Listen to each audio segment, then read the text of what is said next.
ঠিক আছে, আসসালামু আলাইকুম। কি অবস্থা সবার? সবাই ভালো আছেন? তো দুইটা বিষয় নিয়ে কথা বলতে চাই। এক হচ্ছে এই যে আমি যেহেতু আর্জেন্টিনার ফ্যান, আর এই হচ্ছে আমাদের বাংলাদেশের সামনে টেস্ট আছে। তো 19 তারিখ হচ্ছে বাংলাদেশের আর্জেন্টিনার পেরুর সাথে ম্যাচ। ওই ম্যাচে হয়তো ক্রিস্টিয়ানো রোনালদো না খেলার সম্ভাবনা বেশি। একটু ছোটোখাটো সমস্যা, ইনজুরি প্রবণতা।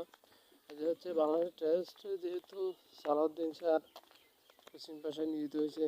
তো আর এদিকে নিউজিল্যান্ড ওয়েস্ট ইন্ডিজ দুইটা মিলে আছে, একটু তো অ্যাডভান্টেজ থাকবেই বাংলাদেশের পক্ষে। আর এদিকে যারা নতুন অনেকে আছে, তাদের অনেক সুযোগ আছে।